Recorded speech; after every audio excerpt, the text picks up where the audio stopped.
레위기 21장입니다. 21장에는 어떤 내용이 좀 많이 나온 것 같으세요? 딱 읽었을 때 제사장이 이제 타겟이 됐습니다. 제사장. 그 다음에 제사장이 그 주의해야 될 거 뭐가 있죠? 처음에는 죽음. 네. 그 다음에는 여자 조심. 네, 그 배우자 때문에 나오는 거 이제 이렇게 두 가지가 그 크게 21장에서 다루어지고 있습니다. 그러니까 대상은 제사장과 대제사장이고 그 다음에 다루고자 하는 내용은 죽음과 아내, 배우자 문제. 이제 이 내용을 가지고 지금 21장은 얘기를 하고 있어요. 이것도 이제 결국에는 우리가 전에 읽었던 그 부분하고 마찬가지로 이전에는 이스라엘 백성을 하나님께 거룩하게 구별하기 위함이었는데 지금은 타겟이 더 좁혀졌어요. 레위지파예요. 제사장과 대제사장을 상대로 이 사람들이 어떻게 하나님 앞에 더 거룩하게 구별되는가.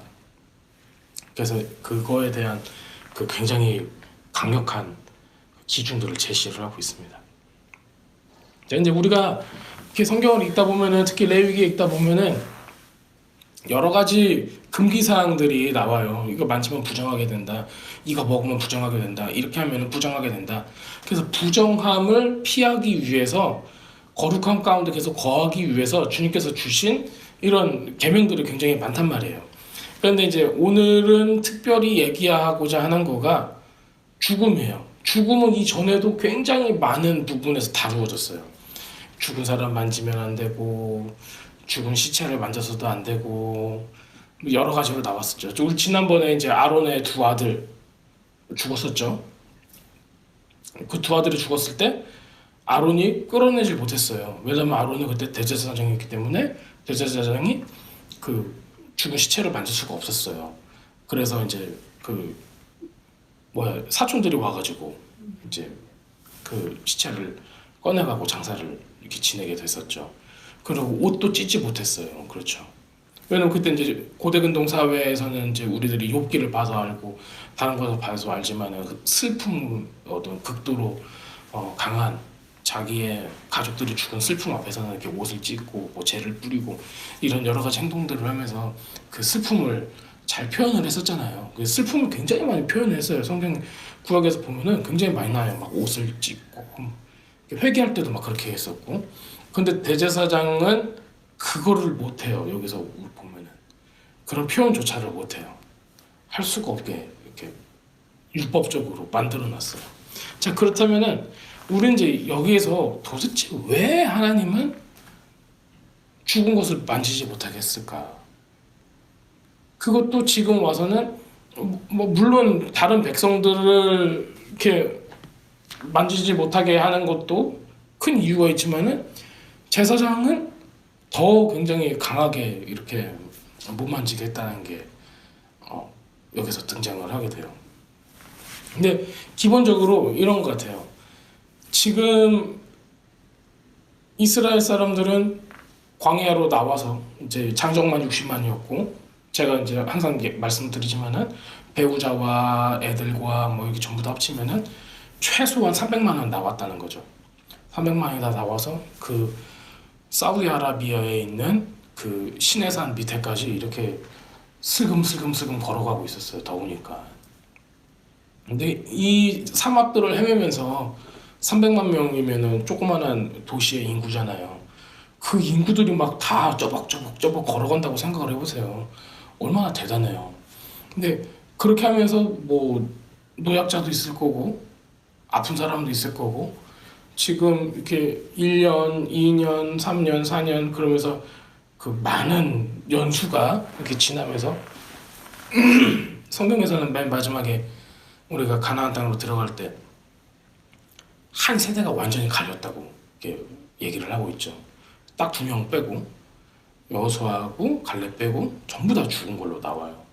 그렇다면 맨 처음에 나왔던 이 300만 명이 자기의 후손들을 남겨둔 채 다 죽었다는 걸로 우리가 볼 수가 있어요. 그러면 이 광야 생활 가운데 얼마나 많은 사람이 죽었을까요? 이 40년 동안에 굉장히 많은 숫자가 죽은 거고, 그 12지파와 플러스 레위지파인데, 이 12지파들을 그 민수기에서는 카운팅을 하잖아요. 몇 명이라고. 근데 그 민수기에서 카운트를 할 때 12지파는 어떻게 카운트를 했냐면은 20세에서 50세 사이 싸울 수 있는 장정들을 기준으로 해서 카운트를 했어요. 그래서 이 사람은 전쟁에 나갈 수 있어. 그런데 레위지파는 어떻게 카운트했냐면은 생후 한 달만 되면은 카운트를 했어요. 그리고 정년이 없어요. 이 사람들은 50세 전쟁할 게 아니니까 정년이 없는 거예요. 그래서 남자라면 다 카운트를 해요. 근데 레위 사람들은 그때 민수기에서 카운트할 때 22,000명이라고 나와요. 그러면 그 다른 12지파의 어떤 평균적인 그 인구에 비하면 굉장히 적은 수예요. 왜냐하면 좀 300만 대 22,000명밖에 안 되니까는 이건 말도 안 되는 적은 숫자거든요. 그걸 아무리 13수로 나눠도 우리가 그냥 추산하기에는 뭐 몇십만은 10만은 뭐 대줘야 되는데 지금 이건 2만밖에 안 되는 그런 굉장히 작은 수예요. 게다가 또 20세에서 50세를 카운트한 게 아니라 그냥 한 달부터 정년 없는 이 전부대를 셌는데도 그 22,000명밖에 세지 못했으니까는 실제로 20세에서 50세로 이걸 줄인다면은 이건 뭐 거의 반이나 될까? 네, 그렇게 됐을 거예요. 근데 그 정도로 레위지파는 굉장히 열악했어요. 네. 그렇게 이제 살아오는데 이런 레위지파한테는 이렇게 굉장히 그 강한 기준이, 강한 잣대가 이렇게 드려지고 있습니다. 그러면 오늘 그 레위기 21장에서 얘기를 하고자 하는 거는, 주제는 맨 처음 부분이 이제 죽음이라는 주제를 이렇게 다루고 있어요. 우리가 얼핏 이 구절을 보면서 생각을 하면은 이렇게 나오죠. 여호와께서 모세에게 이르되 아론의 자손 제사장들에게, 지금 타겟은 이제 아론의 자손 제사장들입니다.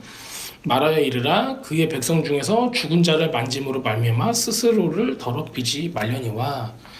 방금 제가 말씀드렸다시피 광야 생활 가운데 죽는 사람은 엄청 많았을 거예요.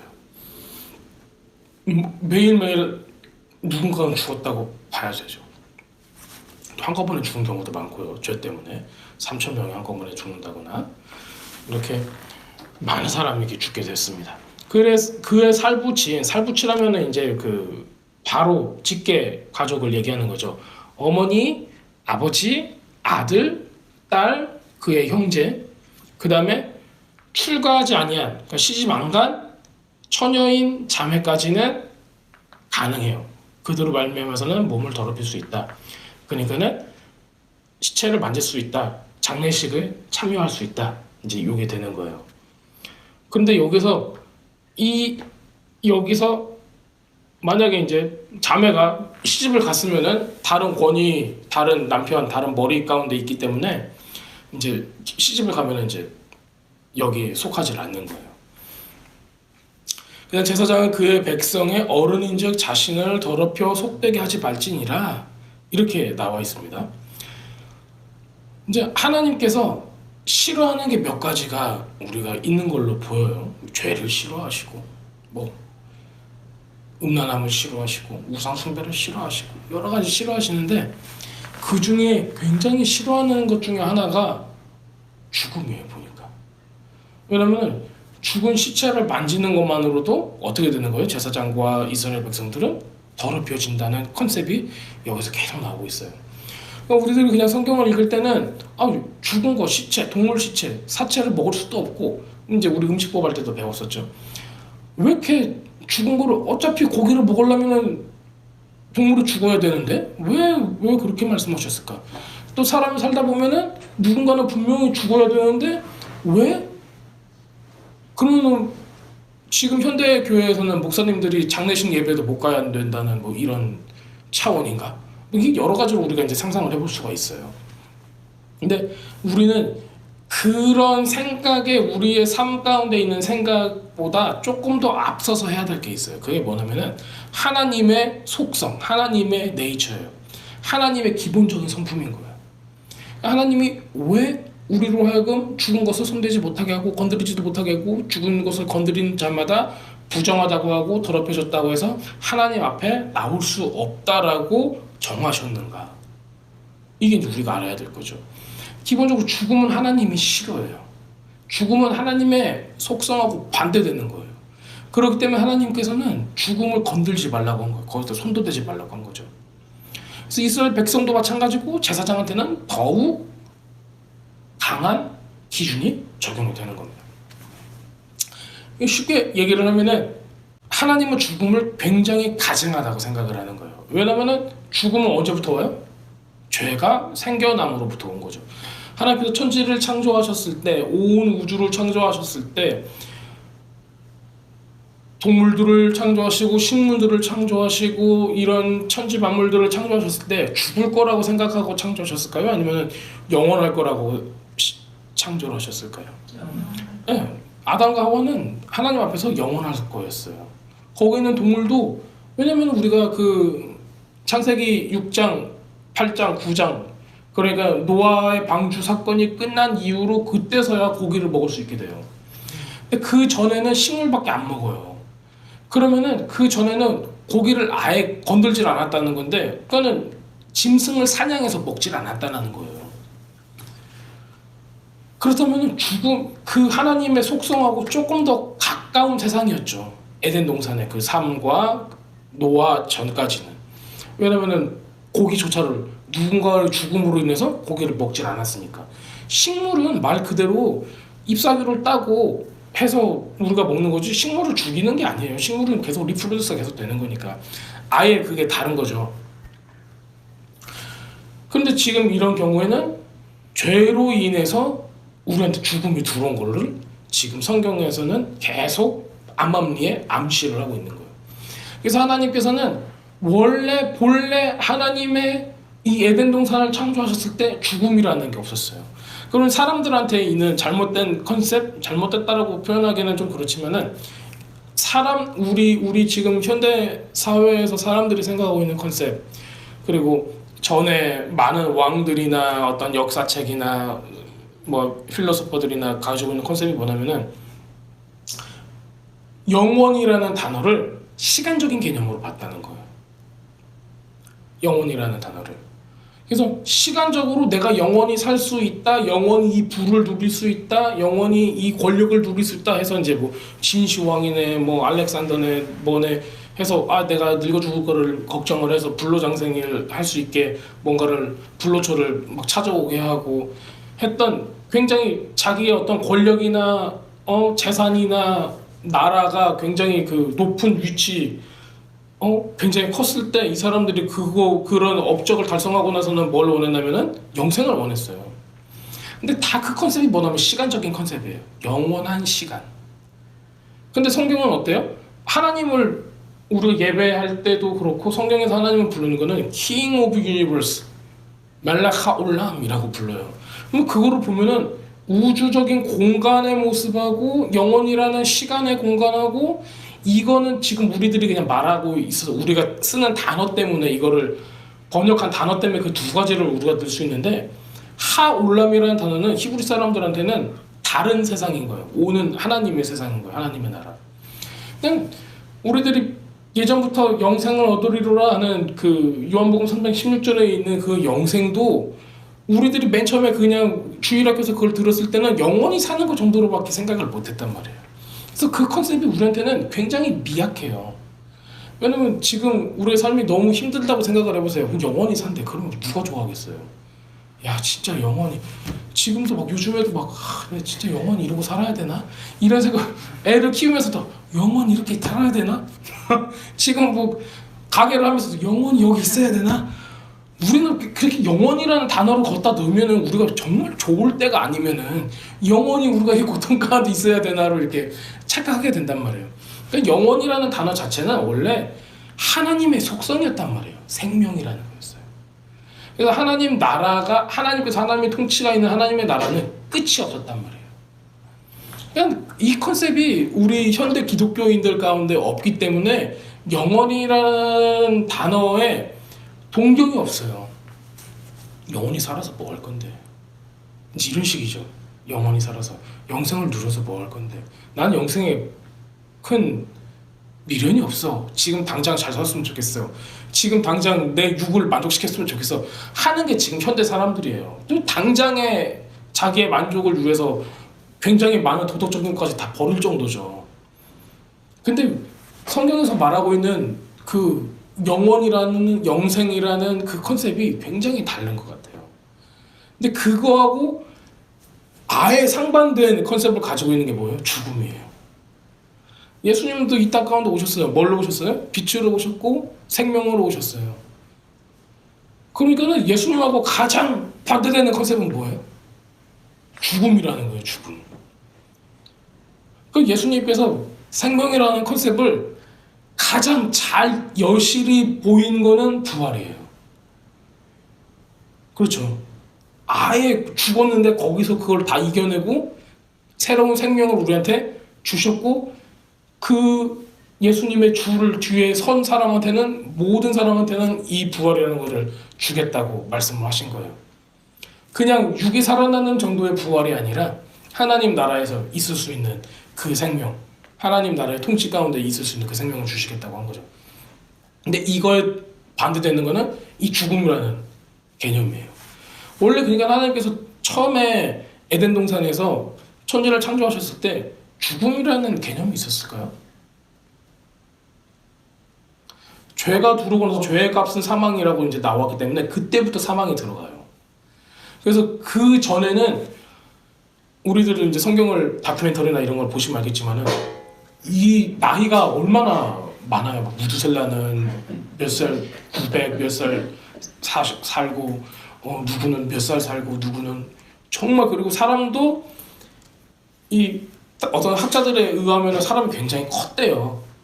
크기가 야곱은 요만했었고 아브라함은 이만했었고 막 크게 거인처럼 컸다 막 그렇게 얘기하는 학자들도 있어요. 지금 우리처럼 조그만 게 아니라. 어쨌든 하나님께서는 처음에 생명으로 이 세상을 가득 차게 만들었고 그거에 완전 반대되는 캐릭터가 나왔는데 그게 이제 죽음이라는 거예요. 근데 죄로 인해서 죽음이 들어왔고 죄로 말미암아 특히 이제 그 노아 이후로는 우리의 수명이 단축이 돼요. 그래서 몇 년이랬죠? 사람이 살면은 7, 80년이고 원래 수명은 120년으로 이렇게 딱 했다고 이제 성경에 기록하고 있죠. 근데 요즘이야 이렇게 많이 의학적으로 좋아졌으니까 100세 넘으시는 분들이 이렇게 많아졌지만 뭐 옛날에는 뭐 우리 말라위는 뭐 50 몇 세, 지금 잘 해봤자 60 몇 세인데 그럼 참 장수했다고 이렇게 하는 건데 그럼 성경에 나온 거야 이렇게 반절밖에 못 사는 그런 케이스죠. 근데 우리 삶 가운데는 정말 죽음이라는 게 너무 밀접하게 와 있는 거예요. 어떻게 보면 생명보다 더 밀접하게 와 있는 게 죽음인 것 같아요. 태어나자마자 뭘 향해 가고 있어요? 죽음 향해 가고 있는 거예요. 근데 그런 아이러니한 삶을 하나님께서는 처음에 디자인하지 않았다는 거예요. 영원하게 디자인했다는 거예요. 그 영원이라는 뜻 자체가 그런데 오래 산다는 영원이 아니라 하나님의 통치라는 개념이 영원이라는 개념인 거죠. 그래서 우리들한테는 그 컨셉이 지금도 생각하려면 열심히 머리를 굴려서 얘기를 해야지 그게 우리 마음 가운데 다가올까 말까예요. 왜냐하면 우리들은 이미 공간적인 개념과 시간적인 개념, 시간은 흐른다라는 그런 개념들이 우리 머리 가운데 있기 때문이에요. 왜냐하면 우리 그런 교육을 받아왔으니까. 당장 우리가 아인슈타인의 상대성 이론이나 이런 거 잘 모른다 할지라도 시간은 우리가 나이를 먹으면 이렇게 가가지고 지금은 부쩍 힘을 내겠지만 나중에 10년 후에는 힘이 빠질 거고 어디 아픈 데도 많이 생길 거고 요즘 이렇게 목이 아프지 요즘 이렇게 뒷골이 땡기지 이러고 가면서 우리는 다 어디로 가고 있는 거예요? 죽음으로 가고 있는 거예요.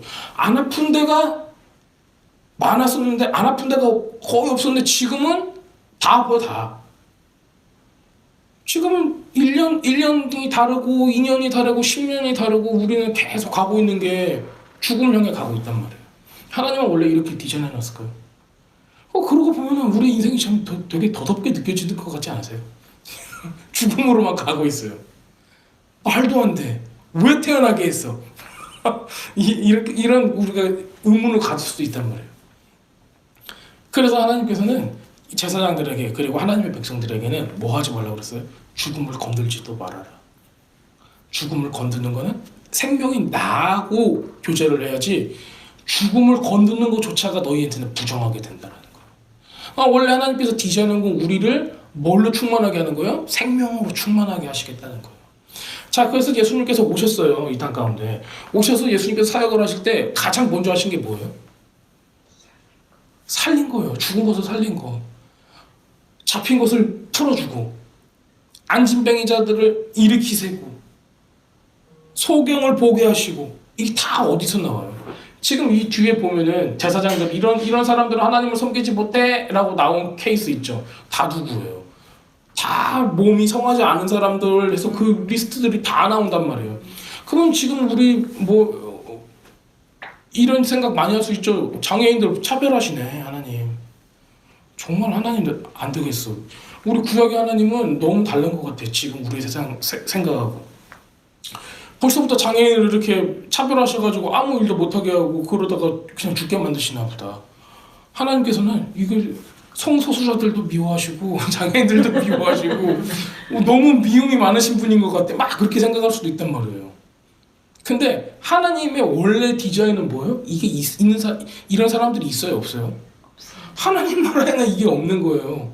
하나님께서는 이 사람들을 예수님께서 오셨을 때도 시작하자마자 이 사람들부터 다시 낫게 하는 게 그 원래 모습, 온전한 모습. 예를 들어서 발이 자라지 않았어요. 그러면은 발을 자라게라도 만들어가지고 창조를 해서 성한 모습으로 만드는 게 하나님의 디자인인 거예요. 그래서 예수님께서 그 사역을 하셨잖아요.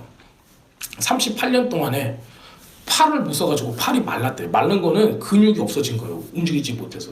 그러면은 이렇게 대꼬챙이 같은 뼈만 있는 거고 한 손이 여기처럼 근육이 없다는 거예요. 그럼 그거를 누가 고칠 수 있겠어요?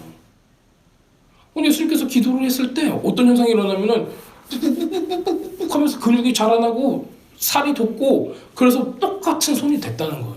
그거를 누가 어떻게 지금 현대 의학으로 만들어낼 수 있겠어요? 근데 생명이신 원래 디자인 우리의 창조주신 주님께서 오셔서 그거를 했다는 거가 원래 하나님께서는 이 창조와 생명의 주인이시라는 거예요. 근데 죄로 인해서 말미암아 들어오는 사망이 우리의 삶 가운데 너무 밀접하게 있으니까 사람들은 항상 생각하는 게 그거겠죠. 우리도 곧 죽을 거야. 우리도 곧 죽을 거야. 10년, 20년 다르고 1년, 2년 다르고 나 여기 안 아팠었는데 오늘은 아프고 막 허리도 아프고 목도 아프고 두통도 심해지고 결국엔 이렇게 죽어가는구나 라는 컨셉이 우리한테 막 오는 거예요.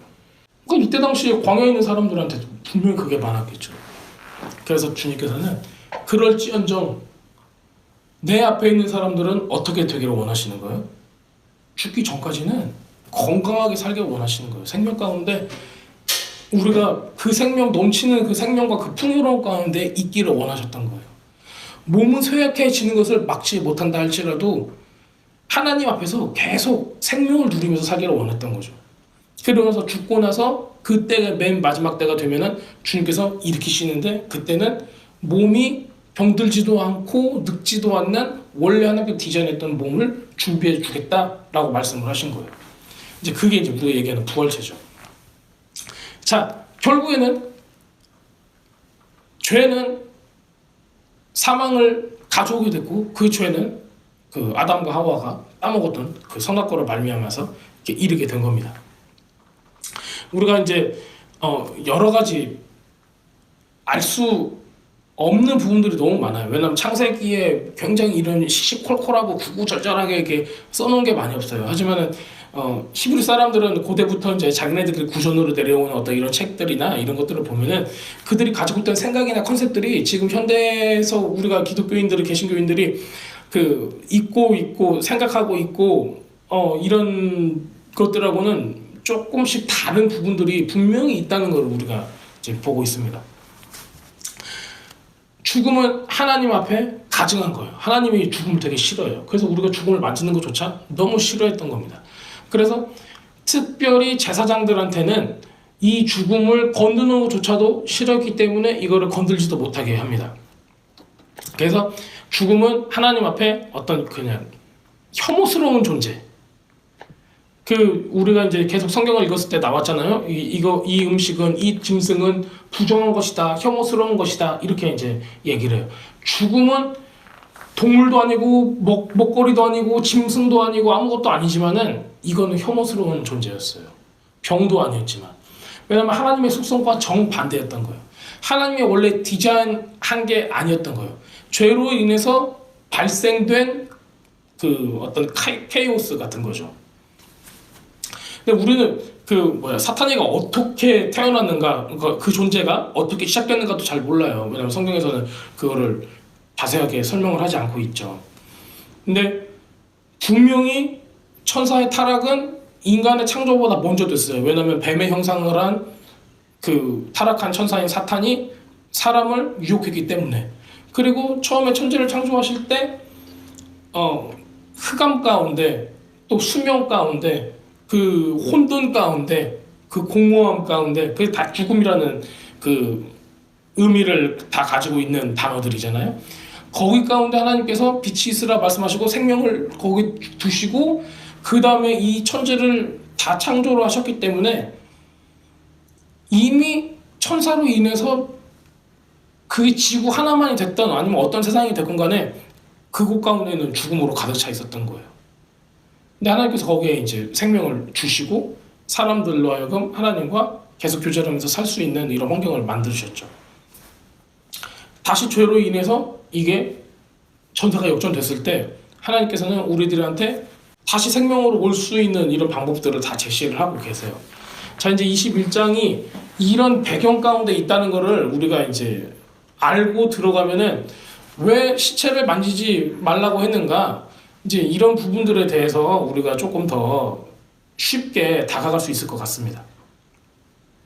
히브리 사람들한테는 이게 굉장히 큰 문제였대요. 뭐가 문제였냐면은 2절, 3절 보면은 어머니, 아버지, 그러니까 부모죠. 아들과 딸, 내 자식이죠. 그리고 그의 형제나 자매, 시블링들이죠. 전부 다 나하고는 피가 바로 섞인 이런 존재들인 거예요. 자, 그런데 여기에 빠진 사람이 있어요. 가족 가운데 제일 가까운 가족. 배우자인 거예요. 지금 제사장이 보통 남자잖아요. 이때 고대근동사회에서는. 그래서 아내가 여기에 빠져 있어요. 그래서 옛날 사람들이 야, 아내가 죽었어 어떡해? 그러면 제사장 남편이 어떻게 할까요? 제사가 아니라 아내의 장례식을 치르려고 다 준비를 해야 될까요? 아니면 나몰라라 해야 될까요? 당연히 해야지. 근데 여기 안 나왔잖아요. 그냥 영화 한 거니 당연히 해야 돼. 아, 당연히 하는 거예요? 네? 그래서 이제 그거가 두 가지가 있대요. 전부 다 율배가 안 되려면 이 두 가지를 컨셉을 알고, 여기는 굉장히 재밌는 게 선택하게 한 거예요. 첫 번째, 여기서는 아내가 안 나오기 때문에 남몰라라는 사람이 있었어요. 두 번째는 맨 처음에 결혼했을 때 남자와 여자가 한 몸을 이룰지니라 라고 창세기 얘기를 했기 때문에 우리는 이미 하나다라고 생각을 하고 시체를 만지는 경우. 왜냐면 장례를 치려면 누군가는 시체를 만져야 되는데 그걸 누가 만지겠냐고요. 이제 그렇게 되면 사람들이 가서 당연히 내 배우자면 내가 가서 수습을 하고 이런 걸 해야 되는데 이때 당시에는 그걸 안 했다라는 거예요. 우리 생각으로는 왜 그러냐면 이게 율법이 더 앞서는 사람이 그걸 못했다는 거예요. 어머, 시체를 만지면 안 돼. 잘 읽어봤더니 부모는 괜찮고 아들, 딸내미는 괜찮고 형제들은 괜찮다는데 거기 아내가 없어. 그러니까는 이거는 내가 만지면 부정하게 되는 거니까는 제사장들이 건들질 않았다라는 거예요. 근데 건든 케이스가 또 있대요. 그 케이스는 공부를 좀 더 한 사람. 공부를 좀 더 해서 야, 한 몸을 이루어가지고 일부러 안 쓴 거구만. 한 몸이니까 괜찮아 이거는 기본적으로. 그래가지고 그냥 자기가 수습 다 한 사람. 그리고 누가 뭐라고 하면은 성경을 딱 갖다 대면서 한 몸이잖아. 이건 말할 필요가 없는 거거든. 이렇게 얘기해가지고 넘어간 사람들이 있대요. 그게 이제 랍비들의 문화 가운데 그게 나온대요. 두 부류가. 되게 신기하더라. 다른 거는 그렇게 세세하게 쓰셨으면서. 이거 너무 당연한 거 같은데. 당연할 수도 있어요. 근데 이런 거 있죠. 율법사들. 나중에 이제 예수님과 이렇게 얘기를 하고 했던 바리새인들이나 율법사들이나 뭐 가지고 싸우냐면 다 이런 거 가지고 싸워. 율법에 이 텍스트가 이 문자가 자기네들이 이거를 통해서 누군가를 이렇게 속박할 수 있을 때는 그거를 아주 강하게 밀어붙이죠. 그러면서 이거 못해 안식일도 못해. 그런데 안식일의 주인이 딱 오셔가지고 뭐라 그래요? 야, 안식일은 그러려고 만든 게 아니야. 너네 굶으라고 만든 게 아니야. 먹어. 이렇게 하시는 거잖아요. 그 똑같이 여기서도 하나님의 하트는 뭐였을까요? 우리는 당연하게 그럼 내가 사랑하는 배우자를 당연히 우리가 수습하고 해야 되는 거지. 그 무슨 말 같지도 않은 소리야? 이렇게 얘기할 수 있지만은 종교성이 앞선 사회에서는 그게 되지 않았던 거예요. 그래서 종교성이 정말 나쁜 거죠. 종교라는 거가. 근데 하나님은 전혀 그런 생각을 안 하셨을 거예요. 하지만 뒤에 랍비들이 자기 삶 가운데 와서 보니까는 종교적인 사람은 자기 배우자를 돌보지 않았고 죽었을 때 정말 사랑이 많은 사람은 내가 나중에 이 지위를 박탈을 당할지언정 자기 아내한테 갔던 거예요. 근데 이거를 보고 나중에 학자들이 그런 얘기를 하는 거예요. 만약에 우리에게 메시아가 있다면은 그럴 것이다 라는 거예요. 근데 우리들은 그분이 누군지 알고 있잖아요. 예수님이시잖아요. 그러니까 하나님이신 그냥 생명 그 자체의 하나님이 여기 이 땅 가운데로 온다는 건 뭐예요? 죽음 가운데로 온다는 거하고 똑같은 거였어요. 왜냐면은 하나님은 생명을 가져다 그러니까는 요드헤이 바이블 헤이라는 것 자체가 I am that I am이라는 것 자체가 나는 스스로 있는 자라는 것 자체가 나는 스스로 생명을 가지고 있는 자라는 뜻이잖아요. 너희에게 생명을 준 사람이고 나는 바로 창조주라는 그 뜻을 가지고 그 이름을 가지고 있는 분이 육신을 입고 이 땅 가운데 오셨대요. 육신을 입었다는 거는 뭘 뜻해요? 죽어갈 수밖에 없는 존재라는 걸 뜻하는 거예요. 그러니까는 제사장이 자기 아내가 죽은 거를 보고 만질 때까지는 뭐가 작용하는 줄 아세요? 아, 내가 제사장의 직분을 이거를 놓칠 수도 있겠구나. 내가 이 희생을 감수하고라도 내가 내 죽은 내 배우자를 장사를 치러줄 수 있을까? 그 컨셉이 여기 들어가 있는 거예요. 그래서 종교적일 때 사람들이 종교적일 때는 제사장들이 자기 아내가 죽은 걸 보고 건드리지도 않았대요. 근데 하나님의 마음은 그랬을까요? 실제로. 주님 스스로가 육신을 입고 이 땅 가운데 오셨을 때 얼마나 많은 걸 포기하셨을까요? 생명이신 분이 죽음 가운데 왔을 때 그리고 창조주이신 그분이 사람들이 아픈 것을 봤을 때 제가 성경하님 보고 팔 아픈 것만 봐도 팔이 저렇게 아프셔서 어떡할까 이러는데 창조주가 사람들 사이에 오셔서 그 사람들이 죽어가는 걸 계속 보고 있는 거예요. 우리로서는 그걸 상상할 수 없죠. 이해하고 싶어도 이해할 수 없는 그런 분량의 아픔이었을 거예요. 그리고 스스로가 그 죽음으로 가고 있는 육신을 입고 이 땅 가운데 있었어야 했던 이 모습들. 또 하루하루 목수질, 즉 컨스트럭션이잖아요. 이거는 노가대 꾸리는 거잖아요. 그런 일을 하면서 하루하루 생계를 꾸려가야 됐던 그 삶을 하나님이 육신을 입고 오셔가지고 그 삶을 사셨던 거예요. 자기 새끼들을 먹이면서 자기 동생들을 먹이고 하면서 요셉이 이제 안 나오는 이유는 어디선가 언젠가 죽었기 때문에 안 나오는 거잖아요. 그러니까는 아버지가 없는 상태에서 자기가 다 부양을 했다는 거잖아요. 자기 가족들을 장남으로서. 그런 삶을 요즘 드라마들 보면은 막 너무 힘든 사람들 나오고 막 이런 거 보면은 야, 너희들도 예수님 봐라. 예수님도 30몇 살 장가도 못 가고 자기 동생들 다 먹여 살려야 했고 이거 봐봐라. 물론 기구한 사람들 많지. 드라마들 보면은 기구하게 막 이렇게 막장 드라마도 많고 힘들게 사는 드라마도 많고 많은데 야, 예수님도 너네들 묻지 않았네. 보니까.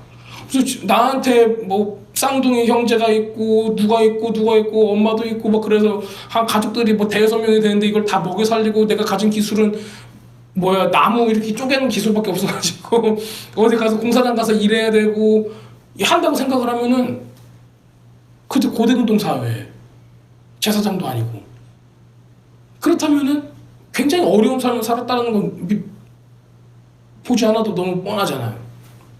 그런 삶을 사셨다는 거예요. 근데 그게 하나님의 이 디자인이 너무 대단한 거예요. 그래서 이제 21장에서 보면은 얼마나 하나님께서는 죽음을 싫어하셨을까? 어둠을 얼마나 싫어하셨을까? 죄를 얼마나 싫어하셨을까? 그렇기 때문에 제사장들한테 죽은 것을 건들지도 말라고 했던 이유가 있는 거예요. 죽은 거 건들지도 마라. 너희가 죽음과 조금이라도 잠시라도 연합할까? 내가 싫다. 나는 생명이다. 빛이다. 나하고만 있어라. 이렇게 말씀하셨고 그 다음에 중간에 그 배우자의 모습들을 보이면서 즉 내가 내 배우자 죽음 가운데 있는 내 배우자를 만지기 위해서 이 땅 가운데로 왔다라는 걸 보여주고 있는 거예요. 근데 우리의 배우자 우리의 신랑이신 우리 하나님은 어떤 분이세요? 우리를 만지면 우리한테 뭘 주실 수 있는 분이세요? 생명을 주시는 분이에요. 여기서는 제사장은 그렇게는 못하잖아요.